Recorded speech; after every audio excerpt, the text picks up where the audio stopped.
Hello, everyone, and welcome to 100 Words or Less, the podcast. I am your host, Ray Harkins, and we are sitting here at episode number 22, which I was thinking it's pretty close to being 24 hours worth of content that you can consume if you were to listen to these podcasts straight through, which I do not recommend to anybody, but that's pretty insane. So, anyways. Our guest on this week is Mr. Matt Pike from the Kenmore Agency, and more on him in a minute. So we have a special announcement. I'm pretty excited to announce that we actually have a new web partner.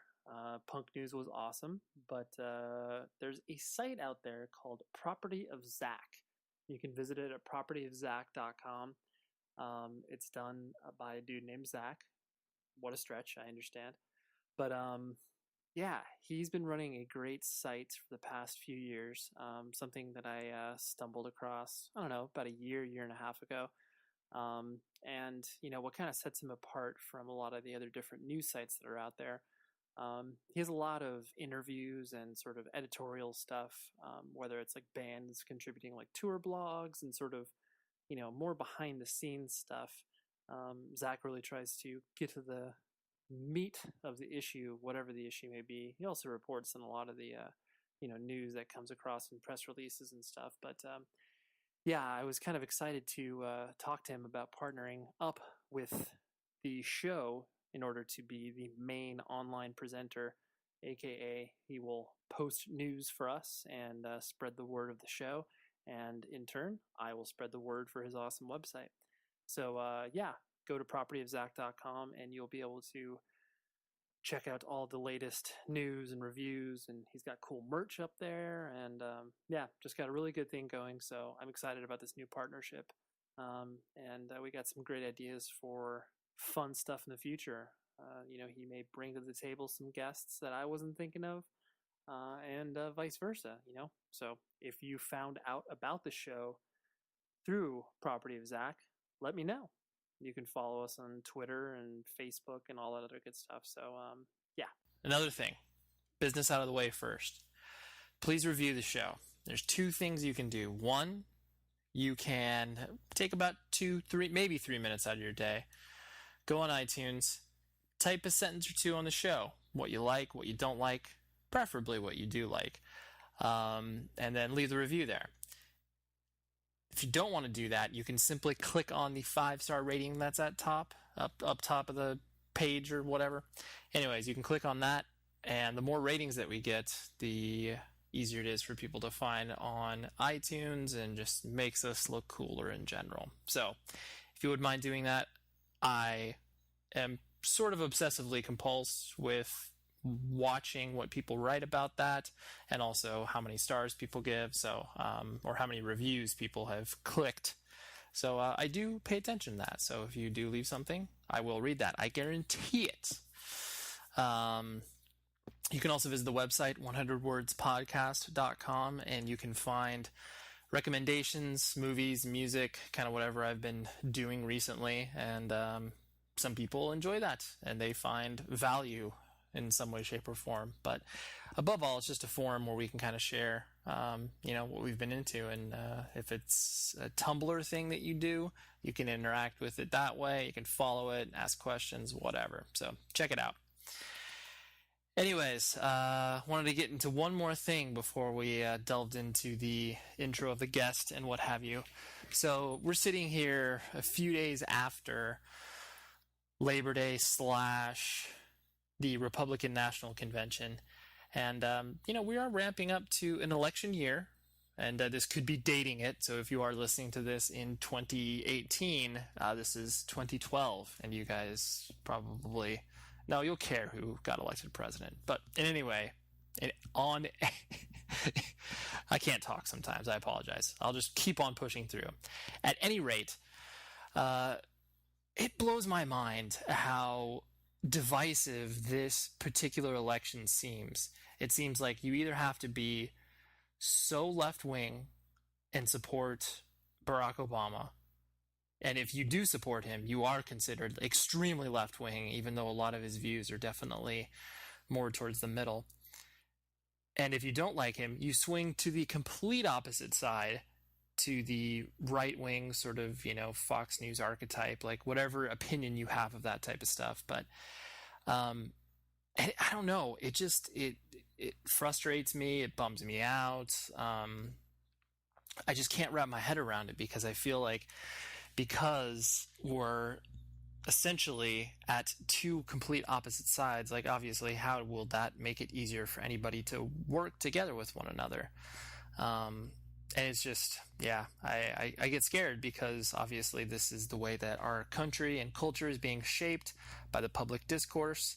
And I feel that a lot of that gets lost in the sort of, television ratings, and the idea that each individual candidate has to mobilize their base. Like, that word is just absolutely terrifying. But in any event, vote. Above all, you should give a shit about what's happening in the world, because after all, if we that are involved in independent culture don't feel like we have a voice, there is one thing that you can do that obviously does have an impact, and that is vote. People that have told me in the past they don't vote because it's, a conscientious objector. I personally don't understand that or get that. Just cast a vote. It takes, 10 minutes of your day, if that. And then that way, I feel like you truly do have a leg to stand on when you're talking about things in the political realm. So there you go. There's my punkvoter.com or whatever plug that I wanted to get out there, just because it was on my mind. Anyways, on with the show. Matt Pike is the owner, CEO, head booking agent guy of the Kenmore Agency, or the founder. That's probably a better way to describe him. The Kenmore Agency probably books some of your favorite bands, or bands that you've been fans of in the past, whatever. He's a very large presence within the independent music community. These days, he books Converge, Bane, Touche Amore. This is all like under his umbrella. Previous guest, La Dispute, book his band. But yes, he is in my estimation, a pioneer within sort of the independent booking community.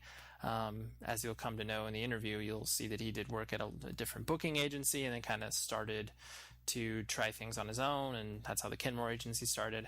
But a lot of people don't realize, like, when bands come to play your town, there obviously has to be a person that is making that happen, not even just from the band getting from point A to point B, but then a person who is responsible for taking care of all of the negotiations, how much the band is getting paid, all that type of stuff.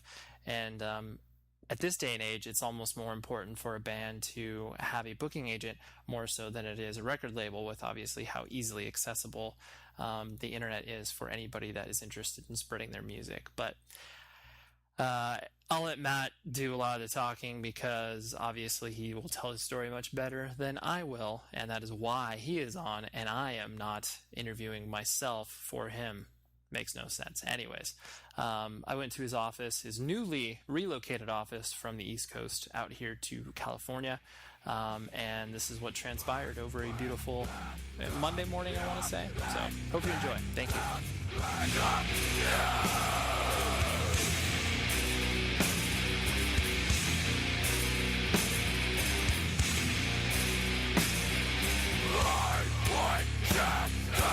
It was like, I started playing and taping. It was like 96, 97. Yeah. And it was. I remember the name. Yeah. Like, my memory is terrible, dude. Right. Yeah. I don't, for whatever reason, I don't think we actually popped on any tours that you did. Maybe it was like here and there. I feel like you played shows. Yeah. For sure. 100%. Yeah. And so it was one of those things, like, because I sang for the band, and it seems to be that when you're the singer of a band, you're like the default business guy. Yeah.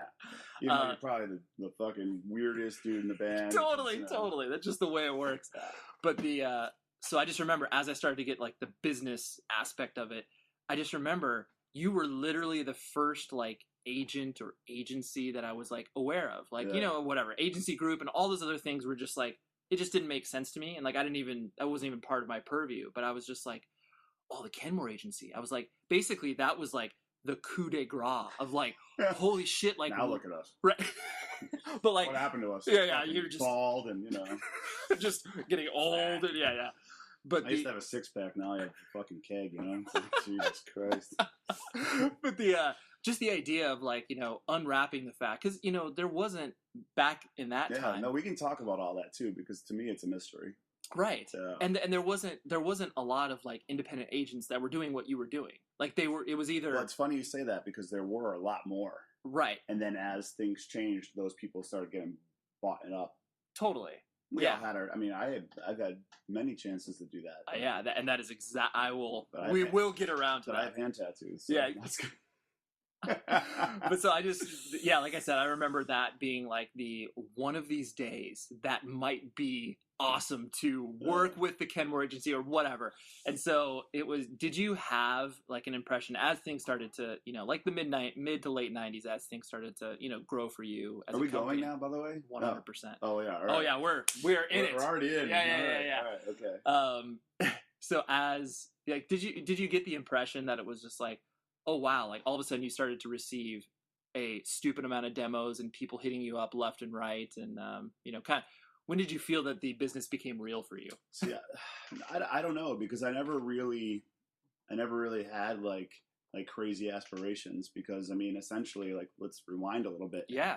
You know, like, I mean, I was just a kid putting on shows, hanging out with my friends, and you know, one thing led to another, and certain people were introduced to me, and they became my circle of friends, and they just happened to be in good bands. Yeah. And it's just like, I remember, you know, and this is back when we traveled a lot to go to shows. Of course. Being on the East Coast, I mean, you could go, you know, you're within a few hours of every major city on the East Coast. Totally. You know, unlike the West Coast where it's like, yeah. Oh, hey. You've got San Diego, and you've got You drive to Vegas 4 hours. Yeah, and it's like you know, waking up on a Saturday morning, going, oh, hey, there's a festival in Long Island this weekend from Boston. Right. You know, that was a quick, yeah. You know, 5-hour drive, and you know, you ended up, you know, at the PWAC in Long Island, seeing Earth Crisis and Mouthpiece and VOD and whoever. Sure, you know what I mean? Like, and I remember there was a particular like festival that was happening, and a couple of friends of mine from Massachusetts and I went.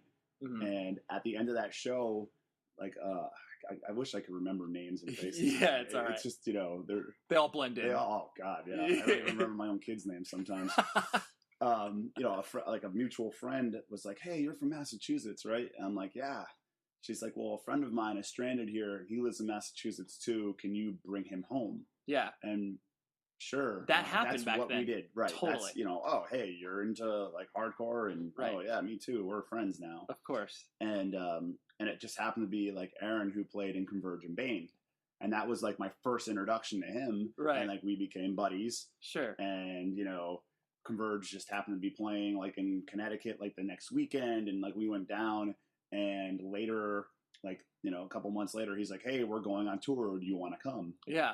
And I remember like being like, sure, like let's why go, not? You know? And at that time, tour was, you know, borrowing your mom's Astro van and your friend's station wagon and loading up as many of your friends and going to play houses up and down the East Coast. The caravan tour. Yeah, exactly.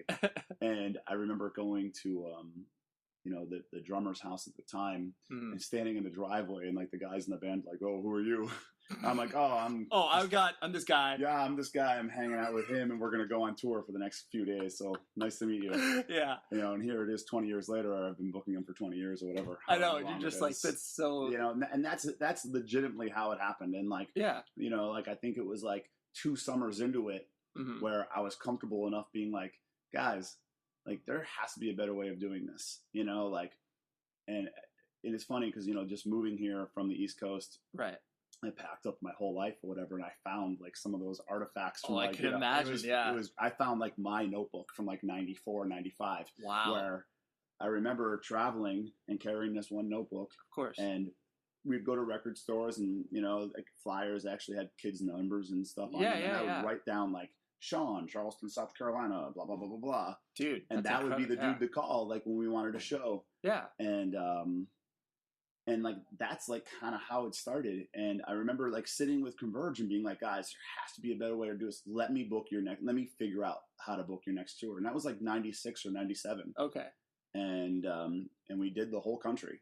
And it was just like this. So you basically like worked like in conjunction with them. You're like, guys, has to be a better way. Yeah. Like, this, let's put this together. I will do most of the organizational work. Yep. Let's just try this. Obviously they had some contacts from friends, and and again, like, it was back when, like, oh, hey, Boy Sets Fires from Delaware, let's call them for a show. Let's call Dave Mandel in Southern California. Yeah. He'll hook it up. Yeah, right? Yeah. You know, like, oh, Rob Moran's in San Diego. Well, he has a place for us to play. Yeah. You know, like, and that's like how it worked. And like, you know, like, those guys had friends in bands, and like, it was just like this sharing of information. Like, there was no internet. There was no. I mean, I didn't have my first email address till I was in college. Right. You know, and that was 1943. Right. I think. You know what I mean? Yeah, like, exactly. The advent of the internet, basically. Right. And I remember it being like 72 characters long. Of course, like, no one would ever remember it. Exactly. And like, I mean, there was no cell phones. I mean, so it's like everything I had to do, like, I had to like pen and paper, right? Absolutely, and totally. Like pay phones and like gnarly shit, So it was like, and through like the invention of like figuring this out, and thankfully Converge, Converge like gave me a career in a sense, right? But we didn't look at it like that. We didn't look at.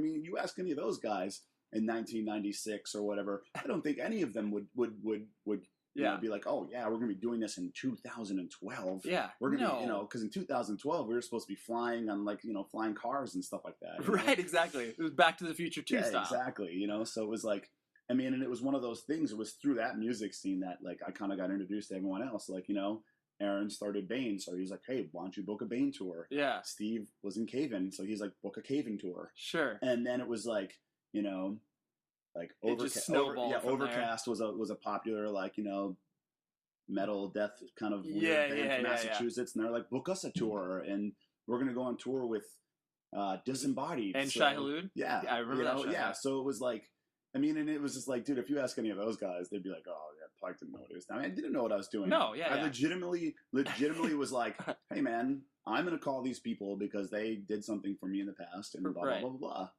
And it wasn't until maybe like, it was. I look at some of the bands, like some of the early tours that we did. Dude, like we did stuff for like ISIS and Jesuit and Botch and Saves the Day and Fast Break and like, none of those. I never was like, I'm a booking agency. Right. I'm not a booking. Sign agent. A contract with me. Dude, it's 2012. I've never had a band sign a contract. Are you kidding me? That's retarded. Like. Yeah. It's like. Can you say retarded? You can totally say yeah. I don't know if that's offensive or not. Yeah, no, it's okay. But I'm from the East Coast, remember? But you know what I mean? It was just like, it was just like this thing. We used the people around us to like kind of get yourself out there. Exactly, and it was like, I've never once was like, I'm gonna start this business entity. Like I'm gonna be this bigwig, in my corner office. I never had those things. I just didn't want to work for anybody else. Right. It was like it was just one of those things. Your experience is so symptomatic of what so many people feel, where it's like you don't set these huge goals, but it's like, like bands back then, where it's like mid 90s, where it's like, I just want to put out a demo. Yeah. Okay, next step, I want to play outside of my own city. And then it's like you just take these things like incrementally, as opposed to, all right, here's this lofty goal. Like, you may have that in the back of your mind, but you're not... Yeah. That isn't where it's like, I need to be there. Half the time you can have those ideas, but the execution is just not there. Totally. That's just the way it is. It is a reality, yeah. And, I'm amazed sometimes, because it's just like, here it is, how many years later? Yeah. I'm still learning new things. I'd be... Sure. I'd be dead if I didn't, adapt care. Yeah. And, I have to say, at first... it was a thing where I only was going to do things for my friends, because that's just how we wanted it to be or whatever. Sure. And people that were readily like you said, in your network, where it's like, oh, I don't know you. It's like, and it's not like it was like paying the bills. Right. I remember I had no concept of like how to have a band pay you. Like, I remember being like, oh yeah, you want a tour for 4 weeks? Yeah, just give me $100.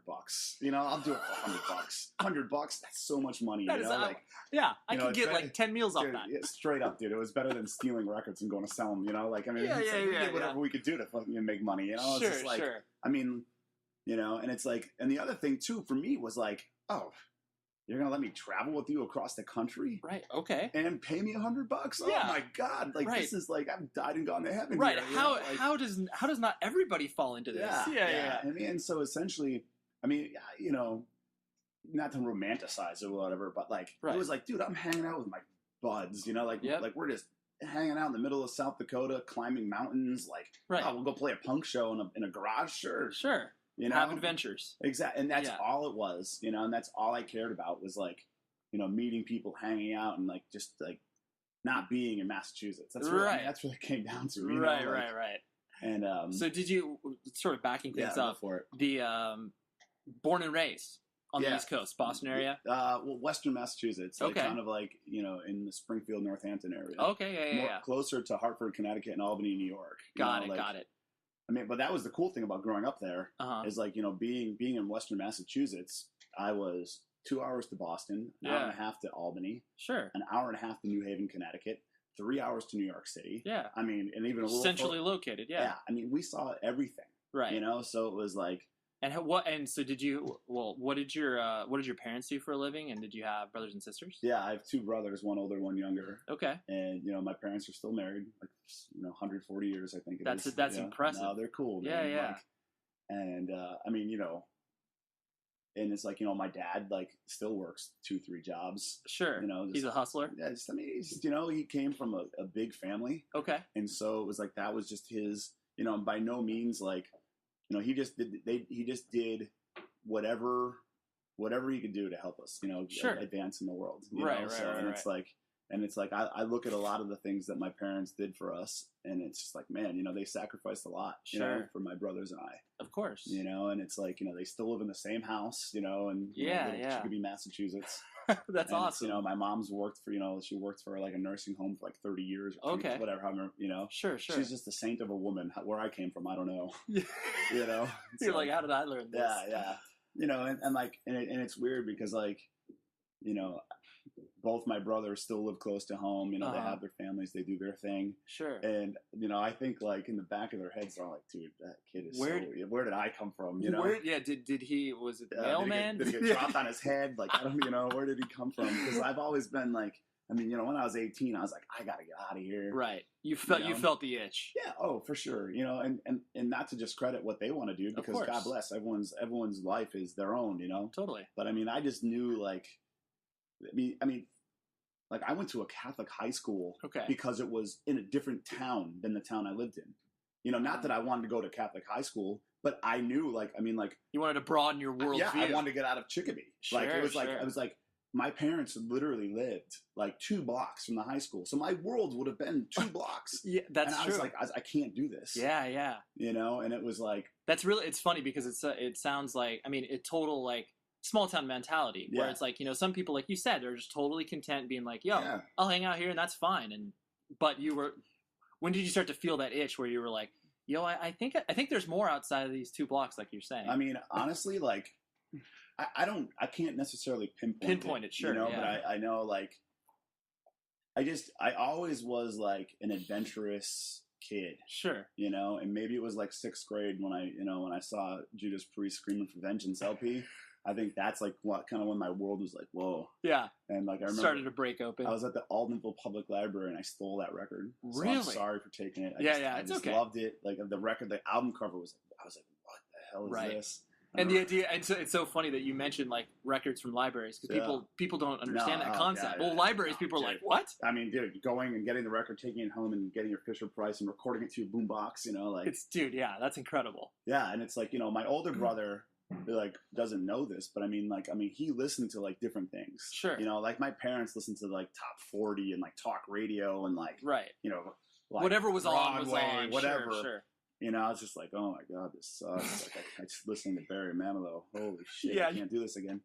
And like I remember my older brother listening to like Led Zeppelin and like Black Sabbath and stuff like that. And little darker stuff that was okay. And and I was like, oh man, this shit's rad. And like, and somehow that correlated into like finding like Thrasher Magazine. It's a typical story, you know what I mean? Back then there wasn't, this vast world to go, right. And you know, with Thrasher Magazine, you know, you could send away and get the like Thrasher mixtape or the Power Mad record for free. Yeah, you know? yeah. Whoa. And much like, you know, I'm sure you did this too. Like you would buy your favorite record and go through the thanks list and be like, totally. I gotta check these bands out. 100%. It was the same thing with like Thrasher. Like you saw a dude wearing a Circle Jerk shirt or a Black Flag T-shirt, and you're like, "What is that? Sign me up! I have to go find this." Totally. And like, I mean, and again, like, dude, it was like, it wasn't like you know, I was in 6th grade, 7th grade in you know Chicopee, Massachusetts. You know, like it's not like there was not the hotbed of culture. No, not at all, man. And it was like. You know, and it wasn't until like, you know, my freshman year of high school and like, dude, honestly, going to that high school, like opened me up to like this world. And I went to like my first show, like my freshman year with like, you know, and it was like, it was a small school. I graduated with like 89 kids. Oh, wow. That's really small. And like, you know, I was like I rode BMX and I skated and like, you know, I wore flannels and Chuck Taylors and like. So you were kind of the alternative kid. But in yeah, high I school? played sports, you know, and I was like, I wanted to be everyone's friend, you know, like I didn't care. I didn't care, but like, you know, and again, like it was me and like 4 other people from my town that went to this school, and like I knew them, and it was like me and 3 girls, you know, I went to like grade school with. Sure. And I didn't know anybody. Yeah. You know, so it was just like whatever, man. I'll just hang out with anyone. I don't care. Right. You know? You're like because you wanted to have that wider experience. Yeah. You probably approached high school with a different mentality of like, let's just see what's out there. Yeah, exactly. And it was like, you know. So you enjoy, like, did your high school experience, you obviously enjoyed to a certain extent? I mean, it was what it was. Yeah. You know, I didn't hate it. I didn't, you know. Did you do all the dances? I mean, because I thought that's what you were supposed to do for sure. I remember, like, you know, the first, like, you know, like, it was like the big, like maybe like a month into your freshman year, like, you know, the girls ask you to the dance or whatever that was. Sadie Hawkins dance, maybe. I kissed a girl. I was like, oh man, I am stoked. That high school is fucking rad. Yeah, you're like, this is. I'm like making out with chicks, listening to, you know, amazing cool records. music, yeah. You know, like this is great. You know, like. Right. I mean, but like at that point, I'd already started listening to like, I mean, I was like I was in the metal. Like, I mean, Guns N' Roses was like the band, you know? Like, yeah. But I mean, I loved like Iron Maiden and Black Sabbath and like, you know, I had like, I was predisposed to like just punk stuff. Like, you know, like. You're already open to that. I was open to it, but I mean, you know, my world was like, okay, I know who Ozzy Osbourne is. I know who Axl Rose is. Iron Maiden's the greatest thing in the world. You know, this Black Flag thing has cool T-shirts, you know, like the Ramones were a band I was aware of. And like, I think maybe like Social Distortion, you know, like, because it was accessible stuff. Sure. I mean, I remember listening to like Agnostic Front and Bad Brains for the first time going, I don't understand this. Oh, yeah. You know, and that was probably like my freshman year of high school. Like, I had like this friend and like he had this gnarly green car. It was the first friend I had that had a license, and we'd go to Enfield, Connecticut and like buy records.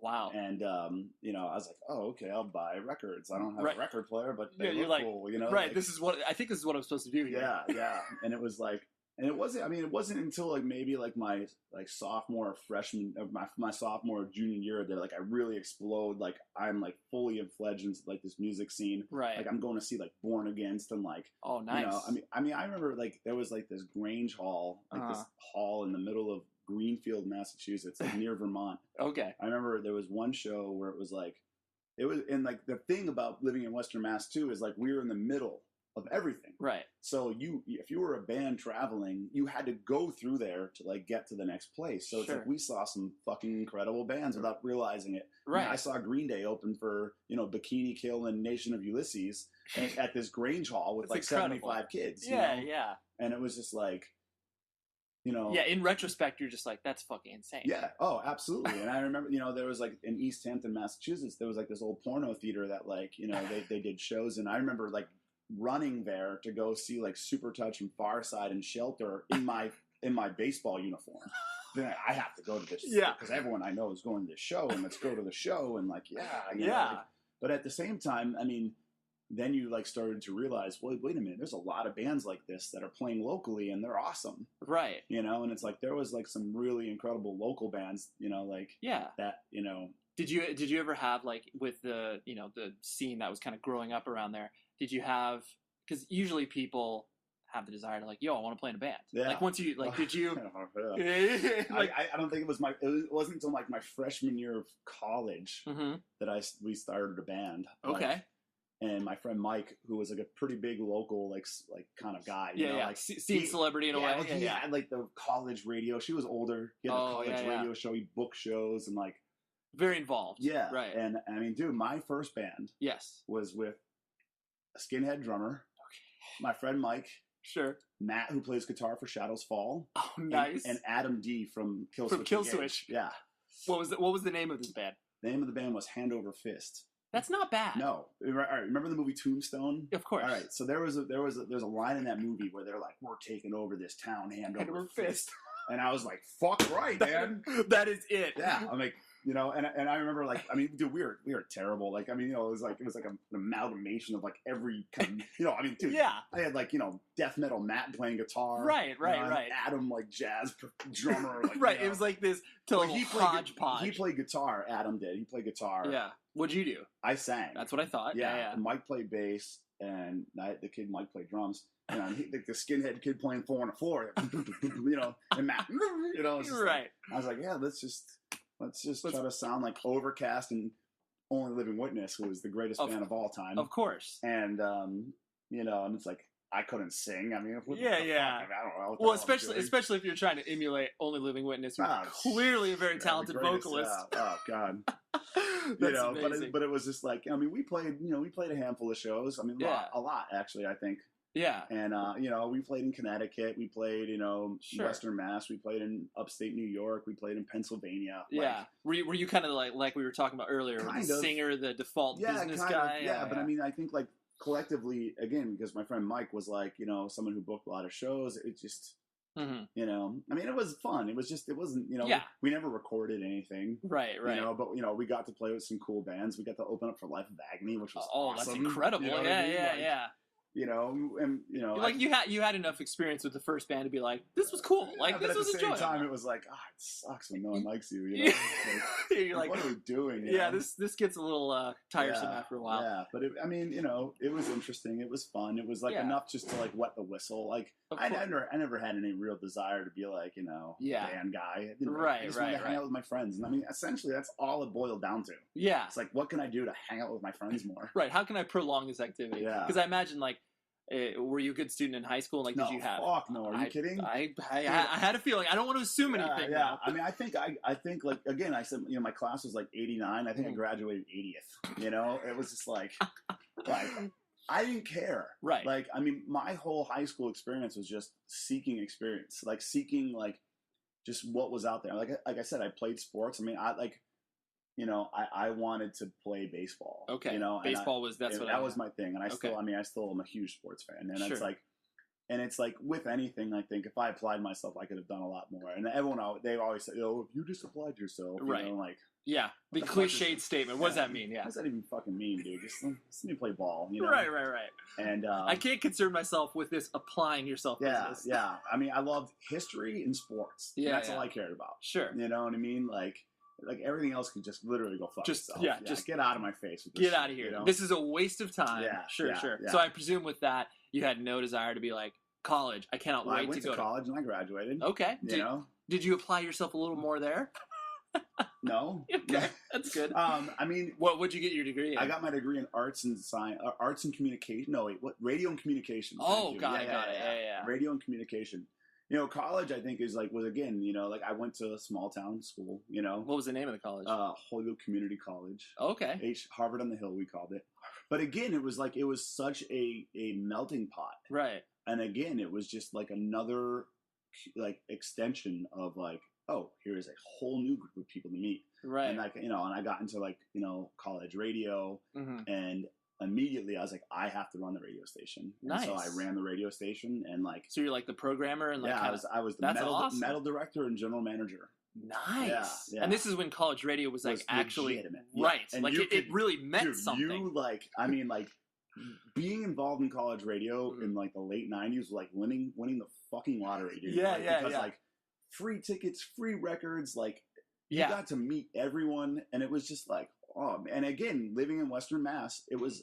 I mean, the other thing about Western Mass is like there's like 5 big colleges, you know, like, and it was like it was such a melting pot. Like UMass Amherst was like down the street, you know, like huge school. Absolutely. Yeah. Smith College, Hampshire College, like all these, like Mount Holyoke, all these real schools were right there. So it was like, it wasn't like, you know, it was like a hick town or anything. I mean, there was a lot of culture happening. Right. You know, like Northampton, Mass was like, you know, the Cultural Revolution, the lesbian capital of the East Coast. Totally, you know? Totally. And with that comes a lot of like art and a lot of like just really like forward thinking things. Sure, which was exciting, you know. But it still wasn't enough for me, you know. Right. You're like, yeah, I know that I'm experiencing a lot, but I know that there's still more out there. Absolutely. Right. And it was like, you know, in college is when I started like, all right, I'm going to start booking some local shows and, you know, like hang out the local club more. Sure. And it was cool because like, you know, I still work with some of those guys today. That's amazing. Like, in some facet, you know. Right. And what was the first show that you booked that you can actively remember? Oh God, I don't know. I remember. Hold on. Yeah, it's fine. It was like, because I did like, you know, everyone did fanzines and all that stuff. So you know, like, you know, and my friend Mike did, you know, remember that 666 clothing, straight edge clothing line and 100%. Yeah, of course. So like we were doing like a joint show. Oh, nice. And it was like some local bands and Burst of Silence. Of course. And Frail. Of course. And everyone canceled. And like. That's incredible. And you know, like you remember the name Third Age, that band Third Age? I actually don't remember that band. They were like a New England type band. They were like, you know, they put out a couple 7-inches and a couple records. So they ended up headlining and like, you know, Ryan. Default headliner. Yeah, Ryan, who played bass for that band, was later in my other band, Some Kind of Hate, you know. And he was like, you know, he's like my best friend. Like, yeah. But like, just, again, years later. Right. You know. So that was kind of the first we first did show. like a vegan potluck and like, oh, let's be hippies and, you know, let's save the world. You know, right. Let's put on a hardcore show. Sure. I mean, you know, and again, I helped like on the local club level too, and like, but it wasn't just like hardcore and punk stuff. Like, you know, it was like, you know, I'm like working stage for like De La Soul and Tribe Called Quest, and like, you know, right, like just like, you know, be just involved any way I can. Sure. Just to get those experiences, even though they're not musically like what you were involved in at the time. No, but I got an idea of how it all works, you know, and it's like, you know, handing out flyers, like, you know, finding local bands to play like some of the bigger shows, like all that stuff, you know what I mean? Kind of the tricks of the trade, so to speak. Yeah, exactly. I mean, and through that too, I mean, think about the people that you come across and the people that you meet, and, you know, and it's like, you know, fast forward many years later, like, you know, I remember, you know, in 2006, we did those Gorilla Biscuits reunion shows. Of course, yeah. And my relationship with Civ started back in college radio, because I was this is, you know, I mean, he was doing Civ. Of course. And I was... needed that support for the record. Well, right. I worked like the college program for Atlantic Records. Oh, okay. And I got to work some really cool records, like, you know, locally in the Civ record, you know, like Orange 9mm, you know, Bad Religion, all that stuff. Sure. I remember I drove Jewel around before she was big, you know, like it was crazy. Tori Amos called my house to thank me for working, and I was like, oh my God, I love you, have red hair, I love you so much. This is incredible. But like, you know, and it was just funny that like, you know, like that years later, like, you know, we hadn't talked to each other for years. Right. But like there was like this thing there. Like common like, connection. Hey, like right. But, you know, and again, you know, still some people that I deal with, you know, on a, you know, managerial level or even promoter level, I met in the mid 90s through college radio. Yeah. You know? And well, I think you hit on a really important point, and something that I mean, I've experienced myself as well, where it's like when you do have that sort of common connection, like, you know, you can just walk right into things. Yeah. Like, I mean, like you and I have never spoken for longer than 30 seconds. Yeah. Where we can just sit down with one another and have this sort of conversation, because there's already that underbed of understanding. And then professionally, it's so much easier to work with people like that, because you have that implicit trust where it's just I mean, you're in your early 30s, I'm in my late 40s, you know, so, you know, that's kidding. But, you know, I mean, like, we have like that similar experience where, not to discredit, you know, like some 20-year-old kid, but like, it's just not the same. Of course. You know what I mean? And it's just like... I mean, whereas we, like, there are certain things that they experience that we don't. Oh, yeah. I mean, of course. But, I mean, it's like but still at the same time, it's like if they are passionate and involved with independent music, they will probably get around to having that experience just in a different manner. Yeah. And we will understand. It's just a different view. It's a different animal. Totally. You know, it is a different animal. And I would never, ever, ever slight someone for their path. Yeah, because it's it's an interesting and fun ride for sure. Yeah, totally. And you always seem to. It struck me too with like obviously the type of acts that you book, that you've always had a very diverse musical taste. Do you credit that to like college radio and like kind of? I mean, I don't know. I mean, I try to be. I mean, it's funny because if you came and looked at my iTunes, yeah. Why are you? Like, what I mean, yeah. I mean, dude, like, my musical taste, what I sit around and listen to my day to day, my day to day activities isn't necessarily the roster of bands. It's totally everything you book, yeah. I mean, yeah. I mean, dude, and and I know that you have a relationship with Tommy from Between the Bear to Me, of course, and that's a very special band, an interesting band to work with, totally, and. One of my philosophies, I mean, I've worked with that band for 10 years now, maybe. Yeah. Like, one of my philosophies, and any of my artists will have said, oh, man, you said this to us, you can't book shows by what you listen to on your iPod. It's true. I mean, I'd be working at Taco Bell if that was the case. You know what I mean? Yeah. I mean, Pearl Jam's not calling me to book their shows. No, they're not. Yeah. So it's like, and it's just like, I mean, that's not to say like I don't enjoy the bands I work for. That's not what I'm saying. No, not at all. Not at all. It's just, I mean, there has to be more to it than that. Of course. You know what I mean? And again, one of my biggest problems with this business is I'm actually a legitimate fan of music. Right. You know what I mean? And that gets in the way sometimes. It totally does. Yeah. And it's like, you could hand me some band that like, this band's going to sell the next big thing, so many tickets and you're going to make all this money.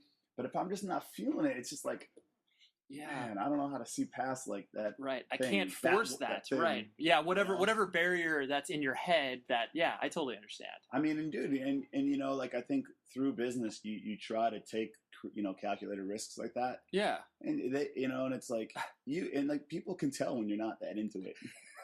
It's true. The passion doesn't bleed all over the tape, so to speak. Sorry, man. And so, as you mentioned, you're obviously in your late 40s, but you listen. I'm 37. I know years you're old, 37. Man. Total jokes. But obviously, like you have a family, and I do. That obviously changes your perspective. Like, for sure, man. What do you feel that it's contributed to, like either like how you work professionally, or just kind of change your worldview from that perspective? Yeah, I mean, God, I don't even know where to start with that. Yeah, it is a lot. I mean, I think with like this, like the creative mind comes the creative struggle. Of course. I mean, dude, I'm just as hypersensitive and anxiety ridden as the next guy. Like, let's not fool anybody. Right. And I mean, and that obviously, you throw like other lives you're responsible for into that. Totally. It totally changes things, and it's like, especially like I don't know how to say this without sounding weird, but like, I look at the world that we're in, of course, and it's just like, how am I to, people can't relate to having kids. Totally. I mean, 100%. Like, dude, I have a 10-year-old and a 5-year-old. Right. My perspective and my view on things is so different than a 27-year-old dude living with a bunch of his friends. Yo, God bless him for being able to do that. Of course. But like, everyone's path is different, and it's just like, right. It's funny because like I don't necessarily know if I can sit here and tell you my wife and I were like planning out a family. It's just happened, of course. But I mean, it's. I mean, it changes everything. Yeah, like, totally. In good ways and bad ways, and of course. It's the hardest thing I've ever done, but it's the most exhilarating thing ever too. Well, of course, it's like, it's changed my outlook on a lot of things, Sure. And yeah, I don't even know, man. No, I know. There's definitely so many layers involved with it, and I think it's really interesting because it's like we obviously work in a culture of stunted adolescence. For sure, and absolutely, and that's a great point, and I'm just going to run with that for a second because, like, moving from Western Massachusetts to the Boston area, like in the late '90s or whatever, like I never wanted to live in the city, never wanted to live in Boston. My wife, she was my girlfriend at the time, whatever. Sure. I was touring with Converge a lot, like it was like, okay, I'm done school. She's going to continue on to school. I have to figure out what to do with my life. Yeah. I'm going to move to Boston with my friends. And we'd already been living together, and she was like, well, what are we doing? I'm like, I don't know, And, poor girl. I'm so sorry. Sorry I've done this to you for all these years. Yeah. I got back from Converge tour, and I was like, you know, I got accepted like into Emerson University, or Emerson College in Boston in like, you know, 96 or some shit. And it was like $48,000 a year. Whoa. And I was like, what the fuck is $48,000? I couldn't even comprehend that. Right. You're like, yo, I just got paid $100 on tour. Yeah, exactly. Like, I guess I'll just go. I'll just do 4,800 tours. Yeah, I'll just go work at a record store or something, or I mean, I'll just steal some records and try to pay my rent, you know. Right. And so we ended up living in Salem, Mass, and like, you know, and it was just one of those things where that's just where our life started. You know, like, you know, from there I moved to New York City for a few years, worked for an agency, you know, very like-minded, and I give you know, those guys a lot of credit for helping me develop my business sense. Okay. That I could actually do this on my own. What agency was it? I didn't know. It was a company at the time called Rave. Okay. It turned into like Face the Music, and then those guys all went off and did their own thing. Sure. Okay. Got it. You know, but it was, you know, I mean, I give those guys a lot of credit for bringing me in and helping me like kind of mold. Yeah. You know, I already had like my stable of bands or whatever, but like, you know, at that point, you know, they gave me the opportunity to work with some bands on a much bigger level. Sure. You know, like, and to see how the kind of the quote unquote big boys play, and then you were able to kind of take that to your own. And then like moved back to Massachusetts and, you know, started my own thing, which turned into Kenmore or whatever. Sure. But like, you know, the North Shore of Massachusetts is very white, very puritanical, very you know, it's not a cheap place to live. Right. And it was, you know, it was an interesting experience for sure having kids there. Right. To tie it all back into the original question. Sure. You know, so here I am, you know, like, you know, I would bring my daughter to school. I'm barely, you know, 29 years old, 28 years old. Yeah. And, you know, I have a 2 or 3 year old, and I'm bringing a daycare. Right. And they're like, oh, you're a child. Yeah. I'm like, what are you talking about? Right. I'm a man. I'm a grown ass man. Yeah. You know? Like, I'm doing shit. Yeah. Like, and like the thing is like, people there were significantly older, of course, with children my kids' age, and I don't know if that's just the way it is everywhere now, but like, you know, here I am like trying to relate to like these 42-year-old, 44-year-old, even like, you know, even 50-year-old men with kids my kids' age. Yeah. No, it's just totally, like here I am covered in tattoos, wearing like, you know, what common experience do you have besides children? You know, wearing like a death metal T-shirt or whatever. You know, right. I mean, you know, they don't understand. Like, what do you mean? You work with Metallica? Like, what bands? Like, oh, you work with, you know, Johnny Shit and the Dick Bags. Right, you know, right. What is that? You know, like local cover bands. And it's just like, so yeah, it's to me what you're describing. It sounds like obviously you were in the middle of these two worlds. Yeah, and it's like I'm not a good juggler. Yeah, I can't. It's hard to juggle the two because I am who I am. I mean, it's just like, dude, I'm black T-shirt, camouflage shorts, man. Like that's just who I am. That's just what I've done. I mean, you know, you look at tour pictures from '96 and you look at pictures from last week at the beach. I'm wearing the same shit, man. You're like that's me. Yeah, it's just who I am. You know, and it's like, you know, and like, you know, my wife doesn't come from this world at all. You know, it's always been a joke that like, oh yeah, she's my, you know, my parole officer or some shit. You know, like you know, but like, just trying to find that balance, because I mean, just because I had a family, and just because I had children, it didn't make me not want to go on tour. No, like, no. Which, you don't shut that side of your brain off. Like like I still wanted to travel. I still wanted to experience things. I still wanted to look underneath it all. Right. Which is very difficult because, you know, now like this person is your responsibility. It's not just all about you and your friends anymore. Right. And something greater than yourself. Yeah. And it's just like, I will still, I mean, you know, you'd be lying to yourself as a parent and as a person if you didn't struggle with that. Of course. Know, like, and I still, I mean, dude, I'm 10 and 5. They've been around for a while now, you know, you're kind of used to them. And dude, like, I mean, I still struggle with the fact that like, oh my God, like I'm still a young guy. Like, at least I feel like I am, you know, of course.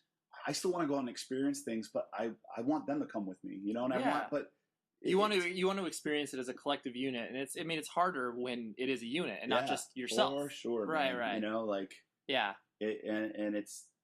But I think to, you know, the positive aspect of all of that is obviously it's like I view it as this, where it's like we are essentially still the same people we were when because we're doing this. We're literally doing the same shit since we were like 15 or 16 years old. You throw a little kid in the mix. Yeah.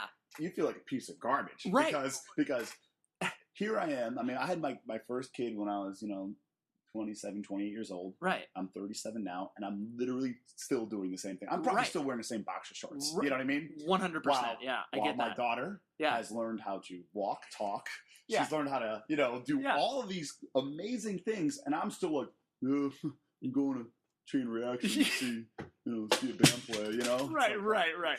I'm going to the hardcore show this week, Mom, see you later. Totally. And it's just like, it's hard not to, to pull yourself out of that and be like, what the fuck am I doing? Yeah. When am I going to grow up? When am I going to get a real job?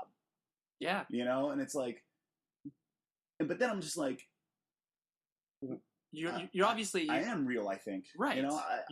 I explain it this way, where we're essentially still kids, but we just do adult-like things. Yeah. And it's like, and I think that's very symptomatic of like basically anybody between the ages of like 25 and, late 30s that have experienced like punk rock and independent music, because it's like you do want to forge your own path and be like, I want to make a living off of music. It's funny you say that, because I never thought that was possible. Right. Well, no, that was never a reality. It never really was. I mean, again, to backtrack, like it was like I was just hanging out with my friends, man. Right. And someone had to be the responsible one. You're like, otherwise we'll die. I don't know how they chose me, but God fucking forbid. Right. But then that just goes to say, I can't believe someone chose to have children with me either. So God, it's like Jesus. You're able to fool a lot of people, man. Man, I'm a magician. Hey, man, bands think I do cool things for them too. So right, you're like, all I do is just email one person and they book the show. Yeah, it's like, hey man, ignore the man behind the curtain. Right. Yeah, but again, it's just you throw kids into the mix. Yeah, life changes in a way that no one can ever describe. No, not at all. There's no. I mean, like. That's the biggest rack in the world. These people that write children books, it's like these, like, what to expect when you're expecting. Get the fuck out of here. Yeah. What I mean? Because every situation is different. Right. Probably 1% of that book will apply to you. 99% you'll throw out. Yeah. So it's like, who knows, man? Yeah, totally. And again, it's like, just like with music too. There's no one ever sat me down and said, okay, Matt, here is what we do to like develop this band or make this band the next big thing. No one said this is how to make your kid respectful and bright and like. I mean, you can try, right? But it's just like they have my genes, God forbid, right?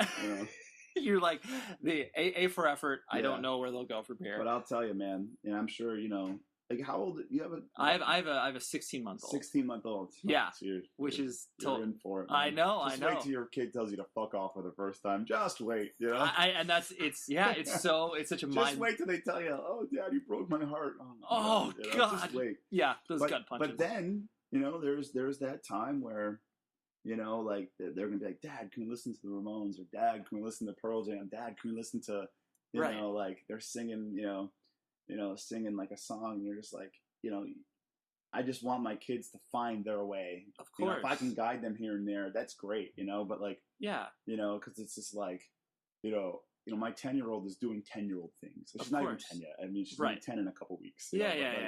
But like, she wants to listen to like Justin Bieber, and she wants to listen to like what's on the radio. Right. And, like, she likes what I listen to in the car. Like, yeah. So it's just like, find your own path, find your own, find your own way. Right. And it's just like, to me, that's the most beautiful thing ever. Totally. It's like, I want to be like Johnny Appleseed. I'll plant the seed and we'll see how it grows, Right, exactly. You'd be like, this is what I'm into, and like, this is cool. And obviously you see that I enjoy it. But you're gonna find your own stuff to enjoy. Yeah, totally. That's a really that's an important part about being a parent. It was like a really cool thing, and H2O just played the Glass House a couple weeks ago. And Toby's one of my closest friends, and like we do a lot of cool business stuff together. Right. And he's actually my third child. Right. But I can understand that completely. I say I have three. I have a 9.5, a 5-year-old, and a 42-year-old. That's incredible. His son was there, my kids were there, and they're on the side of the stage watching H2O play, jumping around, dancing. I'm just like, this is so fucking cool. Yeah, man. you're like, I wish that I that I had that experience when I was a kid. You know, and again, I don't want to force feed them. Of course not. But at the same time, I just want to expose them. Of course, just exposing them to that. It opens their world up, because 10-year-olds aren't experiencing that. No, man, and it's like, and again, like, you know, like I have a lot of friends. A lot of my close friends are in bands, and they are doing cool things within music. And it's just like, you know, my kids don't know that Jake Bannon sings for Converge. They just know that Jake is the dude that lived on the bottom of the street. That's Uncle Jake. They play Voltron together. They play, you know, Godzilla. Like, they don't know. Yeah. You know, and it's like, that's the most innocent, beautiful thing about it all. Totally. Like, they don't know these. They don't know that, like, you know, he's some luminary within the hardcore scene. Who cares? Yeah. They just know that, like, you know, he's a human. He's the guy that jump on his head and pull his hair. You know. Right. Like, he's got weird looking tattoos. There we go. You know, I mean, and that's, I mean, dude, my kids aren't going to think that tattoos are weird, because we all their, you know, everybody has quote unquote uncles have tattoos. Yeah, and, you know, like, I mean, but their legitimate uncles have tattoos. My dad we took my dad at 56 years old to go get his first tattoo. You know, that's incredible. Yeah, I mean, you know, and it's like, yeah, they just have a wider experience than your average 10-year-old. And with them, that's all I fucking care about. Yeah, I want them to see the world for what it is and take what they want from it. Yep. You know, and it's just like, you know, I know that, like, my parents did the best they could to give us whatever they could. Yeah. You know, and it's like, if I can take a tenth of what they gave me and give it to my kids, and then, you know, you'll be satisfied. And dude, that was the other thing about moving from the East to the West. You know, like, so many people were like blown away, like, oh, you're such an East Coast guy. Yeah. Like, fuck no, I want to go to the beach every day. Like, and it's just like, if my kids were a couple years older, that wouldn't even been a thought in my mind, because I would never, ever would have turned my daughter's world upside down. Right. And taken her away from her world. I mean, she still gives me shit now for moving her away from all of her friends. Right. But it's just like, you know, it would have been much more devastating if she was that much older. Yeah, like, for sure, man. Yeah, and I remember, like, one of the last nights we were in Massachusetts, because I moved out first. Right. You know, I moved out here at the end of May, and they came. She ended school on the 15th of June, and they came, and they flew out afterwards. And I remember sitting in her room, and she's like, "Man, I love our red house. I'm gonna miss it here. Like, this is my house." I'm like, "I know, but I want you to think of this." And I said, "This is a heavy thought for a little kid. Yeah, you're gonna move to California, and something that you're gonna have is every day you're going to experience something you've never experienced before. Yeah. Whether seeing a tree for the first time, or driving down a road you've never driven down, or seeing different cultural things, and you need to enjoy that." Yeah. You know, and like, I mean, I could just see her head going, yeah. Like, her mind just exploded. And she's like, "Well, I like our red house." I'm like, yeah. I'm like, fuck the red house. We're going to the beach, you know? Like, that's incredible. Yeah. But, you know. Yeah, no, for sure. And sort of, you know, to wrap things up, it's kind of a two-parter, where, one, what was the best rookie mistake that you made, obviously, as a young agent? Because I remember as playing Chain Reaction, and one of the most valuable lessons that I learned was from Ron Martinez, Crawl Space Booking. Yeah. He paid me for playing a show. I walked away, and he was like, no, come back here. Count that money in front of me. Yeah. Because the moment that you leave, you won't be able. If I shorted you, no one will be able to prove anything. And I was like, "Holy, like you said, your daughter's brain exploded, my brain exploded." Yeah. So yeah, what was the sort of, you know, funniest rookie mistake that you made, and then, like, whatever, you can roll it into the second part of it, where, you know, obviously a lot of people ask you for advice in some way, shape, or form for, you know, whatever. Even just from, like, an entrepreneurial standpoint, not like, I want to be a booking agent, because you obviously have no idea what you're doing from that perspective. None. I still don't know what I'm doing. So yeah, best rookie mistake. I don't know if there's one particular mistake. I mean, but, like, you know, I think the biggest mistake was not taking myself serious. Like, not like, I don't know, man. You know, it's a hard question, man. Like, you know, I again, going back to, like, the philosophy of, I never once thought, like, this was my job. Like, I never once thought, like, this is how I'm going to buy my home, pay for my kids to go to school. Like, that thought wasn't never crossed my mind. Like, I was just fucking hanging out. Right. Like, I knew how to do, you know, one thing, and that was work hard. You know, I knew how to just work hard, and I knew how to maintain relationships with people. Sure. You know, and it's just like, you know, and it's just like, you know, I'm sure, you know, people are like, "Oh, Matt Pike, he's a fucking asshole." Like, yeah, dude, no, I'm not. I'm just trying to work hard. Yeah. You know, like most days I have a headache, you know, like, right. And it's just like, it's like, you know, no one ever held my hand, right, and said, do it this way. And I think too many people have that philosophy of like, well, just do it for me. You know what I mean? Like, sure. Could you imagine being in Taken yeah. and canceling a show because your GPS couldn't find the venue? I mean, no, yeah. I mean, could you imagine? No, that? no, you no know, way. And it's just like, I mean, that happens. That fucking happens.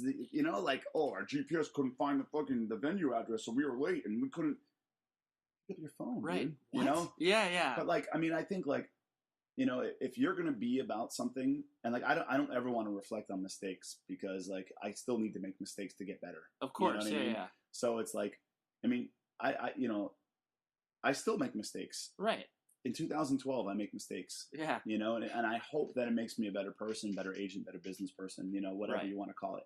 You know, and it's just like, I mean, I guess like, you know, that story you know that you gave is a perfect example. Yeah. That and like, you know, the sheer I mean, with everyday life.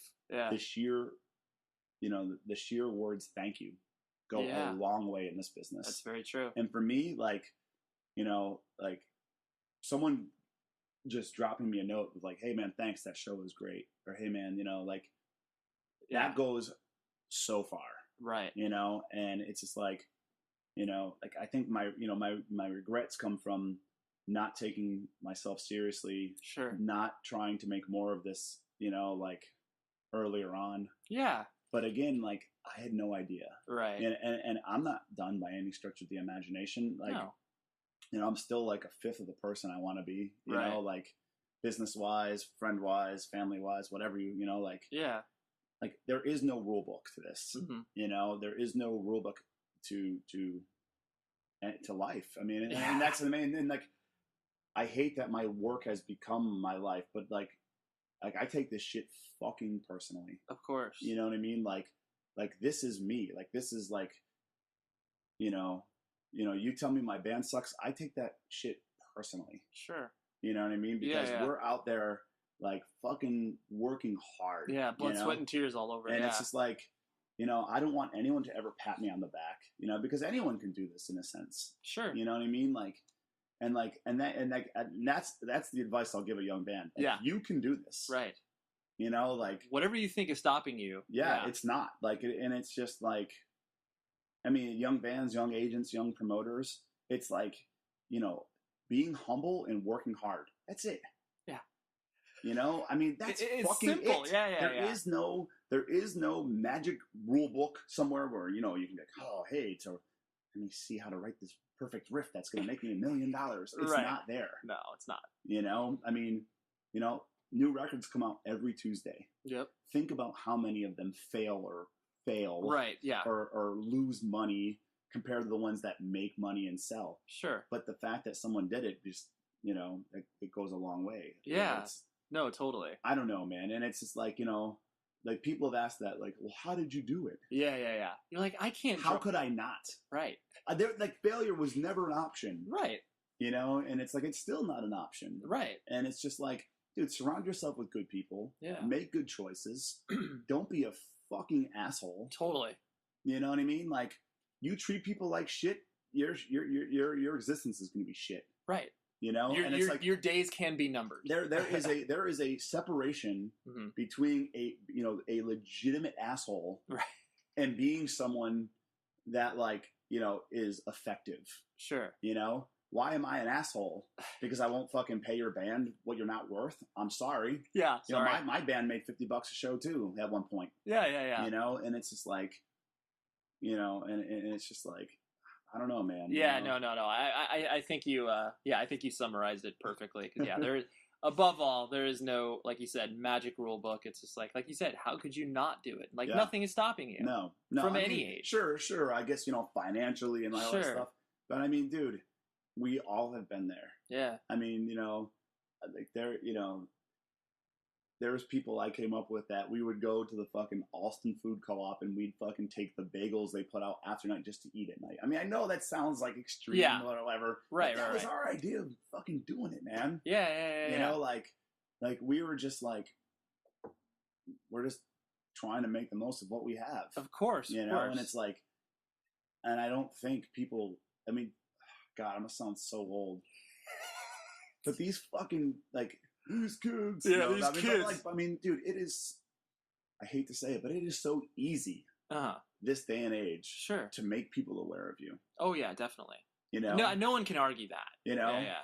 I mean, I know it sounds easy. Yeah. But I mean, it is. I mean, you can literally go. I mean, think about like when you were doing your band or any of these, kids we came up with, any of the guys that we came up with. Right. If we had the opportunity to make a SoundCloud page, or like a Facebook page or a MySpace page, of course, none of that existed. Totally. None of that. I mean, you had to hustle your ass off.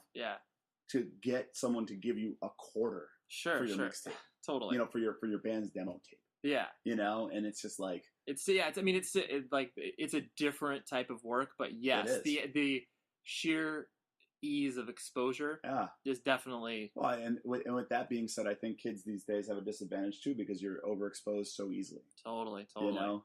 And there's obviously just because of the ease of getting exposure that there's so much out there that's it's tough to. I mean, think about how hard you had to hustle to scrape your pennies, nickels, and dimes to go into a recording studio, and put out something that sounded like garbage that you were proud of. Right now, you can just hook some mic ups to your MacBook and dude, here's our demo. There you go. Enjoy. Yeah.